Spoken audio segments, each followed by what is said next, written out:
Hello दोस्तों, बहुत बहुत स्वागत है आप सभी लोगों का ऑल एग्जाम प्लेस के इस यूट्यूब प्लेटफॉर्म पर। मैं कृष्णा कुशवाहा आप सभी लोगों का तहे दिल से स्वागत करता हूं।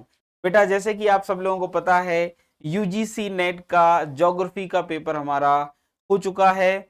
ये पेपर जो है बेटा हमारा, अगर आप देखोगे तो सबका अच्छा गया होगा, है ना। तो हमने ऐसे ही एक प्लानिंग करी थी कि इसकी जल्दी से जल्दी आंसर की आ जाएगी, ठीक है, और फिर उसके बाद रिजल्ट आ जाएगा। लेकिन किन्हीं कारणों बस रिजल्ट अभी तक नहीं आ पाया, ना तो आंसर की आई है।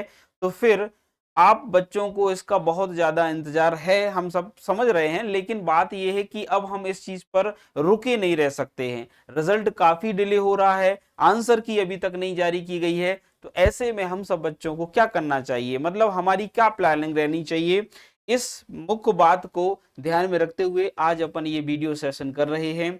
और साथ ही साथ इस वीडियो सेशन में मैं आपको ये भी बताऊंगा कि जो भी बच्चे नए हैं, जो बच्चे दिसंबर 2026 को टारगेट कर रहे हैं, दिसंबर साइकिल को टारगेट कर रहे हैं, उनके लिए यूजीसी नेट का क्या सिलेबस रहने वाला है। तो आज की हमारी जो क्लास है, ये क्लास मेनली सिलेबस को टारगेट करने वाली है। साथ ही साथ हमारा रिजल्ट जो है वो जल्दी से जल्दी आएगा या नहीं आएगा, इस बात पर रहने वाली है। तो आइए बेटा शुरू कर लेते हैं आज का हमारा ये सेशन। जैसा कि आप लोगों को पता ही है कि हमारे पेपर सब खत्म हो गए थे लगभग जुलाई के पहले पहले ही, अगर बात करें वीक में। लेकिन प्रॉब्लम क्या हुई कि सोशलॉजी का पेपर लीक हुआ और फिर ये सारी चीजें नीट वगैरह की चलती रही, जिसके चलते आज अब इन आंसर की का वेट कर रहे हैं, फिर फाइनल हमारा रिजल्ट का वेट करेंगे। तो काफी डिले होने वाला है। ऐसे में बेटा हमें रुकना नहीं है। अगर आप सोचोगे कि हमारा भैया पेपर अच्छा गया था, और मैं तो चाहता हूं कि सबका अच्छा पेपर जाए, लेकिन अगर आप उस चीज पर बैठे रहेंगे कि नहीं, हम तो जब आंसर की आएगी उसमें मिलाएंगे, फिर हम डिसाइड करेंगे कि आगे क्या करना है, तो काफी लेट हो जाएंगे आप लोग, है ना। तो ऐसे विद्यार्थी जो सीरियसली असिस्टेंट प्रोफेसर को फोकस करते हैं, सीरियसली यूजीसी नेट को फोकस करते हैं, जेआरएफ को फोकस करते हैं, ऐसे विद्यार्थी को रुकना सही नहीं है, को आगे बढ़ना है। और उसी के क्रम में अगर आप देखोगे तो आपके सामने, अगर आपका नेट नहीं है और जे आप चाहते हैं कि एपी के एग्जाम हम दे पाए, तो ऐसे में, और जेआरएफ कर पाए, तो ऐसे में आपके लिए सामने जून साइकिल के बाद दिसंबर साइकिल खड़ा हुआ है। तो दिसंबर साइकिल की बेटा आप तैयारी अच्छे से कर सकते हैं, दिसंबर साइकिल की कमर कर सकते हैं, क्योंकि बेटा अब जून साइकिल तो ऐसा है कि जब इसका रिजल्ट आएगा आएगा, हमारा पेपर था तो हो चुका है, ठीक है। अब हम इसमें कुछ बहुत ज्यादा कर नहीं सकते, है ना। और बहुत सारे बच्चे बोल रहे हैं कि कैंसिल होगा कैंसिल होगा, तो ये सारी बातें अभी ठीक नहीं है, क्योंकि हमारे ज्योग्राफी वाले साई अग्रवाल, जिस दिन हमारा ज्योग्राफी का पेपर था उस दिन कुछ नहीं हुआ है, ठीक है। तो पहला ही शिफ्ट में पहला ही पेपर था हमारा, तो उसमें कुछ ऐसी दिक्कत नहीं आई थी, ठीक है। तो इसलिए हमारा पेपर कैंसिल होगा, ये सारी भ्रांतियों में बिल्कुल मत पड़िए। आपको आगे की तैयारी करनी है, आगे की रणनीति बनानी है, तो आगे की स्ट्रैटेजी पर काम करो। दिसंबर साइकिल को टारगेट करो बेटा, और दिसंबर साइकिल को जो बच्चे अभी से टारगेट करेंगे उनको सफलता मिलेगी। इसी को मद्देनजर रखते हुए ऑल एग्जाम प्लेस आपके लिए लेकर आया है एक सुनहरा मौका। जो भी बच्चे यूजीसी नेट जेआरएफ करना चाहते हैं, वो बच्चे मात्र 2999 में ये कोर्स परचेस कर सकते हैं। लेकिन अभी स्वतंत्रता दिवस ऑफर चल रहा है आपके लिए, तो मात्र आप 2000 रुपए में, 1999 रुपए में ये कोर्स परचेस कर सकते हैं। इस कोर्स का फायदा क्या है? इस कोर्स में आपको 3 बैच 3 कोर्स एक ही फीस में मिल रहे हैं। 1 साल की वैलिडिटी के साथ आप यूजीसी नेट जेआरएफ कर सकते हो, सेट का भी इसी मिलेगा और एपी का भी इसी में मिलेगा। यानी कहना चाहिए ये कि आपको इस फीस के साथ तीन तीन कोर्सेस एक प्रकार से फ्री दिए जा रहे हैं, है ना। फ्री ही है। अब 2000 रुपए में क्या होता है, 10 यूनिट का अगर हिसाब निकालोगे तो आप समझोगे कि हम तो केवल आपके लिए एक प्रकार से दान ही कर रहे हैं कि भैया ले लो आप, ठीक है। 2000 रुपए में कुछ नहीं होगा, ठीक है। तो इतनी बड़ी यूनिट है, इतना बड़ा सब कुछ है। अगर बात करें इसको पढ़ने वाले, जो सीरियसली पढ़ते हैं, उनके लिए ये बहुत बड़ी बात नहीं है, ठीक है। तो आप चाहे तो इस कोर्स को परचेस कर सकते हैं बेटा। इसीलिए आज की ये जो क्लास है, ये क्लास भी हमने इसी तरीके से रखी हुई है, ताकि आपको हम क्या करने वाले हैं, ठीक है, इसके बारे में बता सकें। और यूजीसी नेट का जो हमारा सिलेबस है बहुत सारे बच्चे सिलेबस को लेकर भ्रांति में रहते हैं, तो आज हम उसकी भी डिस्कशन करने वाले हैं। तो ये मैंने बता दिया कि यूजीसी नेट में दिसंबर साइकिल को टारगेट करना है। हमारे साथ बने रहने के लिए हमारा ये ऑफर आप ले सकते हैं, इसका लाभ ले सकते हैं। और साथ ही साथ आज हमारा जो सेशन है मेनली वो सिलेबस को ध्यान में रखते हुए होने वाला था। तो सिलेबस क्या है यूजीसी नेट का, उसको भी हम देख लेते हैं। देखिए बेटा, बहुत ही ब्रीफ में मैं आपको समझाऊंगा। सिलेबस आप लोगों ने, जो पुराने बच्चे हैं वो देखा हुआ है, जो नए बच्चे दिसंबर की तैयारी करने चाहते हैं उनके लिए सिलेबस क्या रहेगा वो हम एक एक करके डिस्कशन कर लेते हैं। आपके लिए बता दूं, यूजीसी नेट में 10 यूनिट होती हैं और प्रत्येक यूनिट में जो है हमसे कुछ बातें पूछी जाती हैं, कुछ इसमें महत्वपूर्ण चीजें जोड़ी गई हैं। तो 10 यूनिट है यहाँ पर, और प्रत्येक यूनिट में अगर आप देखोगे वेटेज तो 10-10 नंबर का होता है और 100 क्वेश्चन यहाँ पर आते हैं। ठीक है, लेकिन कभी कभी ये होता है कि हर बार 10 क्वेश्चन एक ही यूनिट से आए, या जरूरी बिल्कुल नहीं होता है ना। कभी कभी एक यूनिट से 5-6 क्वेश्चन ही मिल जाते हैं, कभी कभी 10 से ज्यादा क्वेश्चन भी मिल जाते हैं। तो इसके लिए क्या है बेटा कि इसके लिए कोई पैटर्न फॉलो नहीं किया जाता कि सेम सेम कि हर यूनिट से 10 क्वेश्चन मिले ही। ठीक है, तो थोड़ी बहुत चेंजेस होते रहते हैं क्वेश्चन के नंबर्स पर। ठीक है, चलिए एक एक करके देख लेते हैं। सबसे पहली यूनिट जो है हमारी वो जियोमॉर्फोलॉजी या भू आकृतिक विज्ञान की है। इंग्लिश वालों के लिए भी सिलेबस इसी में है, तो हम अब दोनों सिलेबस को एक साथ देखेंगे तो वीडियो बहुत लंबा हो जाएगा, इसलिए हिंदी में मैं बता रहा हूँ। इंग्लिश वालों के लिए इसी पीडीएफ में आपको इंग्लिश का सिलेबस भी मिल जाएगा। इसके अलावा डिस्क्रिप्शन में भी डाल दिया है, वहां से भी देख सकते हैं। देखिए बेटा, भू आकृतिक विज्ञान की बात करें तो भू आकृतिक विज्ञान में हमें महाद्वीपीय विस्थापन सिद्धांत पढ़ना है हम सब। ठीक है, तो महाद्वीपीय विस्थापन सिद्धांत यहाँ देखेंगे। प्लेट विवर्तन की हमें देखना है। आंतरिक और बहिर्जात जो बल हैं हमारे, इंडोजेनेटिक और एक्सोजेनेटिक फोर्सेस, वो भी पढ़ेंगे। अनाच्छादन और अपक्षय देखेंगे। भू आकृतिक चक्र में डेविस और पेंग की संकल्पना देखेंगे। ढाल विकास का सिद्धांत और प्रक्रम है। भू संचलन यानी भूकंपीयता, वलन, भ्रंशन और ज्वालामुखीयता को देखने वाले हैं। इसमें स्थल निर्माण घटना और भू आकृतिक संकट के कारण यानी भूकंप, ज्वालामुखी और भूस्खलन यानी बहुत सारे डिजास्टर्स दिए गए हैं। तो ये सारी की सारी चीजें हमें यूनिट नंबर 1 जियोमॉर्फोलॉजी में दी गई हैं। तो आप सभी जो नए बच्चे हैं उनके लिए मैं बता दूं कि ये यूनिट जो है दिख छोटी रही है लेकिन है बहुत बड़ी, कंसेप्चुअल है, सैद्धांतिक है, बहुत ही इंपॉर्टेंट है, बहुत ही अच्छे अच्छे क्वेश्चन इससे बनते हैं। फिर नए बच्चों के लिए बता दूं कि दूसरा जो हमारी यूनिट है वो है जलवायु विज्ञान से संबंधित। जलवायु विज्ञान में अगर आप देखोगे खासकर क्लाइमेटोलॉजी संबंधित, इसकी एटमॉस्फेयर की संरचना है, संयोजन है, सूर्यताप है, पृथ्वी का ऊष्मा बजट है, तापमान, वायुमंडलीय दाब है और पवनें हैं। वायुमंडलीय परिसंचरण में वायु राशियां, वाताग्र, ऊपरी वायुमंडलीय वायु संचलन, चक्रवात और प्रति चक्रवात दिए गए हैं, जिसमें चक्रवातों के दोनों प्रकार हैं। कोपेन और थर्नथ्वेट की जलवायु वर्गीकरण है। एनसो की घटना यानी एलिनो, लालिना और साउथ ऑसिलेशन दिया गया है। मौसमी संकट और आपदाएं हैं जैसे चक्रवात, तड़क, झंझा, टोर्नेडो, ओलावृष्टि, उष्ण और शीत तरंगें, वृष्टि प्रस्फोट, हिम झील प्रस्फोटन यानी ग्लोव। जलवायु परिवर्तन के अंतर्गत विगत दशकों के जलवायु परिवर्तन के साक्ष्य एवं कारण, वैश्विक जलवायु पर मानव का प्रभाव। इस तरीके से ये सारा का सारा सिलेबस है आपकी यूनिट 2 का। ठीक है, चलिए यूनिट 3 देख लेते हैं। यूनिट 3 हमारा ओशिनोग्राफी यानी समुद्री विज्ञान से संबंधित है। इसमें महासागरीय उच्चावच, संयोजन, तापमान, घनत्व और लवणता, संचरण के अंतर्गत गर्म और ठंडी जलधाराएं, इसके अलावा लहर, ज्वार भाटा, समुद्र स्तर परिवर्तन, संकट में सुनामी और चक्रवात हैं। छोटी यूनिट है, काफी अच्छी यूनिट है। ये आपके लिए स्कोरिंग यूनिट है। आप चाहें तो इस यूनिट को जल्दी से खत्म करके इसमें क्वेश्चंस लगाकर, एमसीक्यू, पीवाईक्यू लगाकर अगर आप इस यूनिट को बहुत ही अच्छा बना सकते हो, है ना बेटा। तो ये छोटी सी यूनिट है, ऐसी यूनिट हमारे लिए बहुत फायदा देती है। ठीक है, चलिए फिर उसके बाद एनवायरमेंट ज्योग्राफी वाली यूनिट नंबर 4, जिसमें घटक दिए गए हैं, जिसमें पारिस्थितिकी घटक में भौगोलिक वर्गीकरण है और मानव पारिस्थितिकी क्रियाएं हैं। पोषण स्तर, ऊर्जा प्रवाह, चक्रण में भू रासायनिक चक्र है, कार्बन, नाइट्रोजन और ऑक्सीजन के चक्र हैं। खाद्य श्रृंखला, खाद्य जाल है और पारिस्थितिकी पिरामिड है। मानवीय पारिस्थितिकी अंतर संबंध और प्रभाव है। पारिस्थितिकी नैतिकता, गहन पारिस्थितिकी परिवहन संकट और कुछ आपदाएं इसमें हैं। इसमें वैश्विक तापमान, नगरीय ऊष्मादीप, वायुमंडलीय प्रदूषण, जल प्रदूषण, भूमि निम्नीकरण है। फिर राष्ट्रीय कार्यक्रम और नीतियां हैं, कानूनी इसके आधार हैं।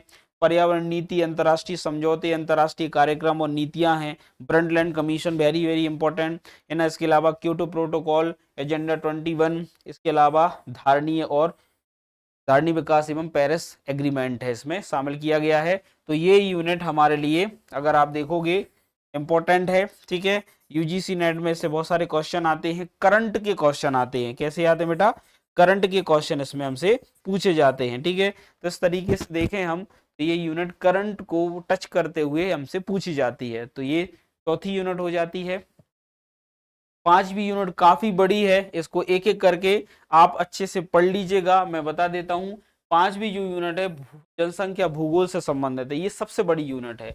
जनसंख्या और अधिवास भूगोल वाली ये यूनिट है। और एक और अभी आएगी 9th यूनिट, वो भी बहुत बड़ी यूनिट मानी जाती है ना। भारतीय भूगोल की भी ठीक है, लेकिन ये वाली यूनिट नेक्स्ट और यूनिट है, छठवीं और सातवीं यूनिट काफी बड़ी यूनिट है। इसमें बहुत सारी चीजें दी गई हैं और इसको पढ़ाने में भी काफी टाइम लगता है। इसीलिए 6 महीने का समय, अगर आप सोचोगे कि अभी तो हमारे पास समय है, दिसंबर में पेपर है, अभी से हम क्या करें, अभी तो हम आंसर की आने का वेट करेंगे, तो भैया बहुत कम टाइम है आपके पास। और नए बच्चे जो है ना, उनके लिए तो 6 महीने कम ही पढ़ते हैं।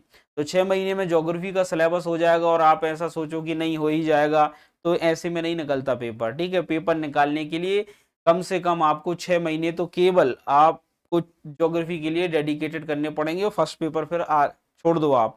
तो भैया इतना आसान नहीं है निकालना, ठीक है। आपको लगातार मेहनत करनी पड़ेगी और अभी से मेहनत करनी पड़ेगी, ठीक है। तो जल्दी से डेडिकेटेड हमारे, अगर कह सकते हो कि एक डेडिकेशन दिखाइए कोर्स के लिए, एक डेडिकेशन दिखाइए दिसंबर साइकिल के लिए, तो ये सिलेबस आपके लिए कहीं ना कहीं आसान लगने लगेगा, ठीक है। तो जनसंख्या भूगोल में जनसंख्या के संबंध में चीजें हैं जिनको आप एक बार पढ़ लेना, बहुत सारी चीजें हैं। अब इस वीडियो लेक्चर में अगर मैं सारी चीजें एक एक करके पढ़ूंगा तो बहुत टाइम लग जाएगा, ठीक है। फिर अधिवास भूगोल की बात करें अगर बेटा, तो सेटलमेंट ज्योग्राफी का भी काफी वास्ट सिलेबस यहाँ पर दिया गया है, ठीक है। तो ये भी हम पढ़ेंगे, ठीक है। पढ़ना तो सब कुछ है हमें बेटा, लेकिन समय ही कम पड़ जाता है। इसलिए तो कह रहा हूं कि जल्दी से जल्दी आप लोग क्या करें बेटा, तैयार हो जाएं, है ना। रिजल्ट जब आएगा आएगा, अभी से हमें फोकस करना है। तो यूनिट नंबर बेटा हमारी कौन सी है? छठवीं यूनिट है। छठवीं यूनिट में, वो पांचवी यूनिट थी माफ करना, ये छठवीं यूनिट है हमारी, ठीक है। तो पांचवी यूनिट के बाद जो छठवीं यूनिट है हमारी, ये भी काफी बड़ी यूनिट है, क्योंकि इसमें इकोनॉमिकल ज्योग्राफी है, ठीक है। दूसरा है एग्रीकल्चर ज्योग्राफी, फिर इंडस्ट्रियल ज्योग्राफी भी इसमें है, और साथ ही साथ परिवहन और व्यापार भूगोल और प्रादेशिक विकास भी इसमें है। ये यूजीसी नेट के सिलेबस में सबसे बड़ी यूनिट है, सबसे बड़ी यूनिट है अगर आप देखोगे, है ना। और इसमें से भी काफी प्रश्न पूछे जाते हैं, काफी बड़ी यूनिट है। इसको पढ़ाने में मुझे काफी टाइम लग जाता है। अगर आप 2-2 घंटे के लेक्चर भी देखो तो मैं इसको कम से कम 1.5 महीने में कंप्लीट करा पाता हूँ, ठीक है।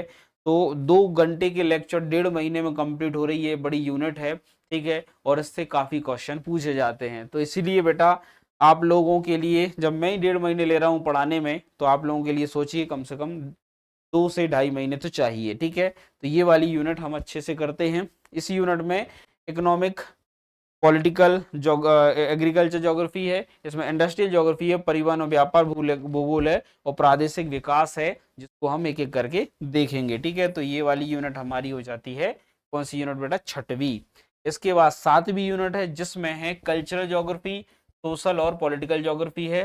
कल्चर ज्योग्राफी और सामाजिक भूगोल में संस्कृति की संकल्पना है, सांस्कृतिक जटिलता, क्षेत्र प्रदेश, सांस्कृतिक विरासत, सांस्कृतिक सांस्कृतिक पारिस्थितिकी, सांस्कृतिक अभिसरण, सामाजिक संरचना और प्रक्रम है, सामाजिक कल्याण और जीवन की गुणवत्ता है, सामाजिक अपवर्जन, भारत में सामाजिक समूह का स्थानीय वितरण, जनजाति जाति है, धर्म भाषाएं हैं, पर्यावरण और मानव स्वास्थ्य, ऋणता, पारिस्थितिकी, इसके अलावा पोषण की स्थिति है, वर्गीकरण और स्थानीय एवं वितरण का प्रारूप है। भारत के संदर्भ में ये पूछा जा रहा है, भारत में स्वास्थ्य सुरक्षा की योजना, नीति और भारत में स्वास्थ्य संकट, ये सारी चीजें इसमें दी गई हैं कल्चरल ज्योग्राफी के अंतर्गत। इसके अलावा कल्चर और सोशल ज्योग्राफी के अंतर्गत फिर इसमें एक और है भाग पॉलिटिकल ज्योग्राफी, जिसमें परिसीमाएं, सरहद की संकल्पना है, हार्टलैंड और रिमलैंड सिद्धांत है, वेरी वेरी आईएमपी अगर हम कहें, ये बहुत ही ज्यादा इंपॉर्टेंट है। राजनीतिक भूगोल की प्रवृत्ति, विकास, संघवाद का भूगोल, भारत में निर्वाचन सुधार, निर्वाचन व्यवहार के निर्धारक, जलवायु परिवर्तन की भू राजनीति, विश्व संसाधनों की भू राजनीति, भारत की हिंद महासागरीय भू राजनीति, प्रादेशिक सहयोग के संगठनों में शार्क है, आसियान है, ओपेक है और ईयू यानी यूरोपियन यूनियन, ठीक है, और विश्व की संसाधन नव राजनीति, ठीक है। तो ये अगर आप देखोगे ये हमारा किसका सिलेबस हो जाता है बेटा, पॉलिटिकल ज्योग्राफी का। तो यहाँ पर अगर आप देखोगे ये यूनिट जो है ये भी छोटी नहीं है, ठीक ठाक यूनिट है, काफी एक प्रकार से कह सकते हो, इसको भी समय आपको देना पड़ेगा, ठीक है। तो ये हो जाती है हमारी 7वीं यूनिट। 7वीं यूनिट के बाद 8वीं यूनिट है ज्योग्राफिकल थॉट से संबंधित। किससे संबंधित बेटा, भौगोलिक चिंतन या ज्योग्राफिकल थॉट। इसमें अगर आप देखोगे तो इसमें भौगोलिक ज्ञान में ग्रीक, रोमन, चाइनीज, भारतीय भूगोलवेत्ताओं का योगदान है। भूगोलवेत्ताओं का योगदान में कुछ बर्नियर हैं, Immanuel Kant, Alexander von Humboldt हैं, कार्ल रिटर, सेफर, हार्टसोन, ठीक है। इसके अलावा भौगोलिक चिंतन पर डार्विन का प्रभाव है। भारतीय भूगोल की समकालीन प्रवृत्तियों में भूगोल में कार्टोग्राफी और थीमेटिक विधियों का योगदान दिया गया है, ये भी पढ़ना है हमें। प्रमुख भौगोलिक परंपराओं में भूविज्ञान, मानव पारिस्थितिकी, अंतर संबंध, क्षेत्र अध्ययन और स्थानीय विश्लेषण दिया गया है। भौगोलिक अध्ययनों में द्वैतवाद की विचारधारा है। इसके अलावा हम देखें कुछ और वाद हैं, जैसे कि भौगोलिक भौतिक बनाम मानव, प्रादेशिक बनाम सुव्यवस्थित, निश्चयवाद बनाम संभववाद, गुणात्मक बनाम मात्रात्मक, स्वरूपी बनाम नियमावेशी, ये वाद दिए गए हैं। इसके अलावा प्रतिमान विस्थापन, भौगोलिक परिदृश्य, ठीक है। तो ये सारी चीजें में प्रत्यक्षवाद, व्यवहारिकता वाद, संरचनावाद, नियमावेशी, उपागम और आधुनिक वाद इसमें दिए गए हैं। तो ये भी इंपॉर्टेंट यूनिट है, ठीक है। भौगोलिक चिंतन, इससे बहुत सारे प्रश्न पूछे जाते हैं, तो इसका वेटेज थोड़ा सा क्या हो जाता है बेटा, ज्यादा हो जाता है, ठीक है। और बहुत ही स्टैटिक क्वेश्चन बनते हैं, इसलिए हमसे कभी कभी ये यूनिट के क्वेश्चन कह सकते हैं गलत भी हो जाते हैं, मोस्ट ऑफ द टाइम। फिर यूनिट नंबर, इसकी बात कर रहा था, 9th यूनिट है, काफी बड़ी यूनिट है।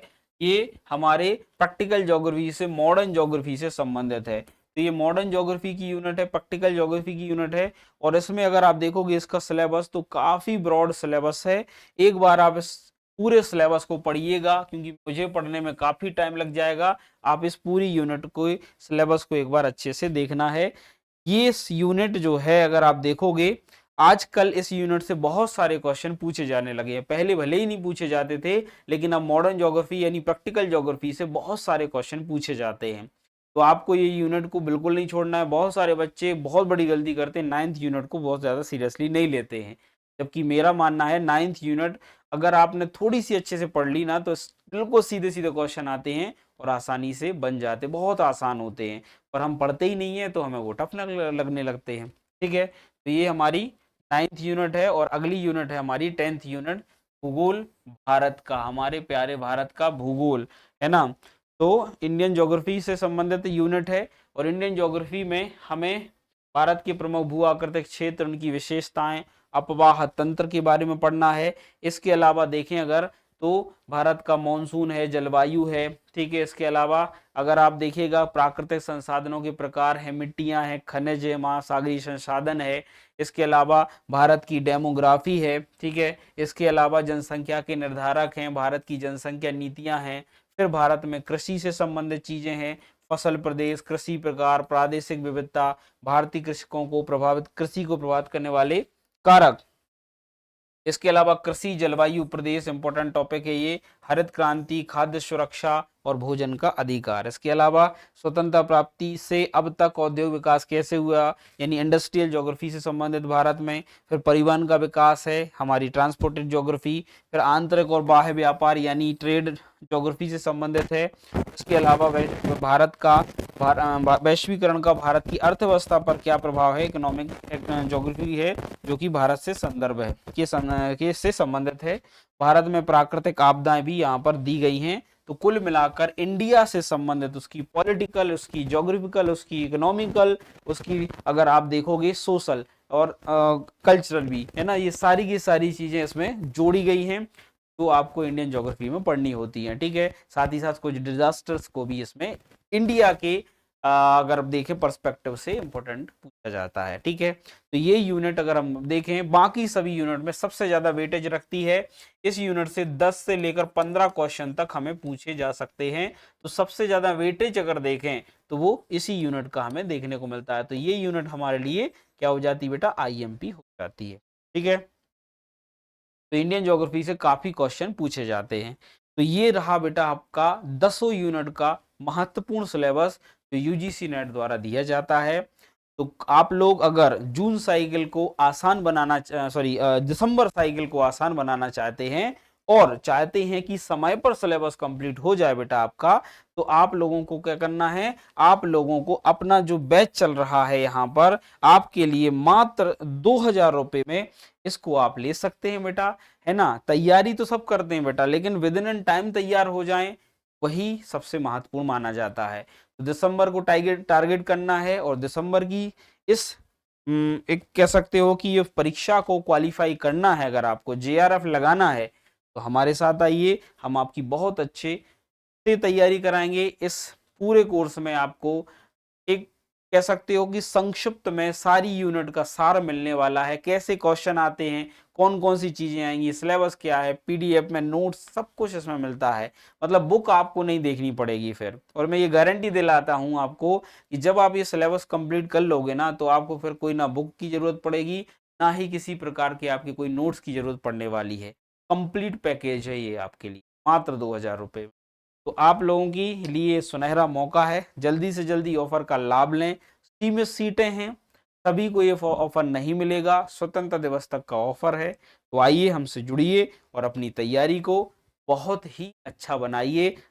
जून साइकिल भले ही कुछ बच्चों का बिगड़ गया हो, दिसंबर साइकिल नहीं बिगड़ने देंगे हम।